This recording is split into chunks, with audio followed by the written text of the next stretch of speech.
All right, let's dive right in. We're about to go on this incredible adventure that's happening inside you, right this very second. The story of your amazing heart. So let's kick things off with a question for you. What do you think is the busiest and, get this, the most powerful muscle in your whole body? I'm talking about a muscle that works harder than your legs when you run and never, ever gets to take a vacation. You got it. It's your heart. This incredible organ is literally the superpowered engine that drives everything you do. It works day and night without a break to keep you going. So to really get how this engine works, let's take a little tour of its amazing house. Yeah, we're going to go room by room and see exactly how this powerful pump does its magic. First things first, just to get a sense of its size, go ahead and make a fist. That's it. That's just about how big your heart is. This small but seriously mighty muscle sits right there in the middle of your chest, just a little bit to the left. Now, this house, the heart, it has 4 rooms, or what we call chambers. The 2 rooms up top, the atria, they're like the welcome rooms where the blood arrives. The 2 bigger rooms on the bottom, the ventricles, well, they're the powerful pumping rooms. You've got a right side and a left side, and they each work as a perfect team. Okay, but how does blood move from room to room without getting all mixed up and going backward? Well, it uses these brilliant little one-way doors called valves. They swing open to let blood through and then snap shut so it can't go back. It is a flawless system. So, let's follow our first character on this adventure, the blue blood.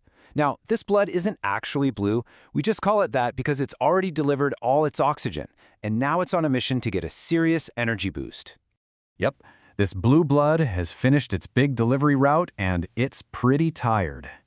Its whole mission now is to get back to the heart so it can get re-energized with fresh oxygen. So this journey back starts in 2 huge veins. One brings blood from the top half of your body, the other brings it from the bottom half. They both empty out right into the heart's first welcome room, the right atrium. Once that right atrium is full, it gives a gentle squeeze, pushing all that blood through the first one-way door. This one's pretty cool. It has 3 little flaps, which is why it's called the tricuspid valve. And just like that, the blood is through the door and into the first of the 2 main pump rooms, the right ventricle. This room is now getting all revved up for the first big push of the journey. Okay, so the blue blood is in the pumping chamber, but it still needs that oxygen. So where does it get it? Well, it's time for a very quick but very, very important trip to the lungs. The right ventricle gives this powerful squeeze, and whoosh, it pumps that blue blood out of the heart. Now, here's a fun fact. This blood travels through the pulmonary artery. And what's wild is that arteries normally carry oxygen-rich blood, but this is the one cool exception to the rule. It's carrying oxygen-poor blood on its way to the lung. This is why that little detour is so crucial. In the lungs, the blood does a quick swap. It drops off all the waste, the carbon dioxide, which you then breathe out, and it picks up a fresh tank of oxygen from the air you just breathed in. And this is the magic moment. As soon as the blood grabs onto that oxygen, it transforms. It goes from that dark, purplish color to a bright, vibrant red. It is now fully energized and ready for its real mission. Our hero, the newly red blood, is ready for action. It's heading back to the heart's house for the final and most important part of its journey, delivering all that oxygen to the entire body. So, this bright red blood flows from the lungs right back to the heart, this time entering the second welcome room, the left atrium. And just like on the right side, the left atrium fills up, gives a good squeeze, and pushes the blood through another door. This one has 2 flaps, and it's called the mitral valve, and into the final chamber. And here we are in the left ventricle. This is the super pumping room. Its muscular walls are way thicker and stronger than the other chambers. You want to know why? Because this room has the biggest, toughest job of them all. The left ventricle contracts with one mighty push. This forces that red blood out through the biggest artery in your whole body, the aorta. From there, it branches out to deliver oxygen from the top of your head all the way to the tips of your toes. And after that, the whole cycle starts all over again. It's incredible.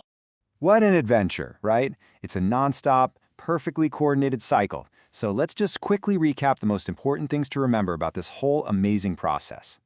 So really, your heart is 2 pumps working side by side. The right side is all about the blue blood, sending it on a short little trip to the lungs.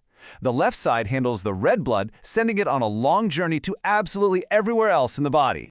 And how fast does this all happen? Well, for most of us, just sitting around, this whole cycle repeats itself 60 to 100 times every single minute. That's over 100,000 times a day.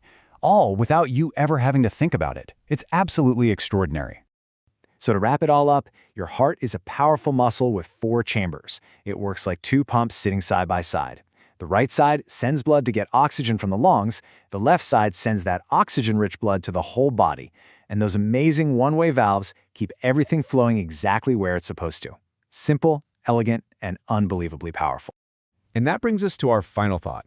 Over an average lifetime, your heart will beat more than 2.5 billion times. It gives you every second, every minute, every single day. So the real question is, what incredible, amazing, and wonderful things will you choose to do with all of those precious heartbeats?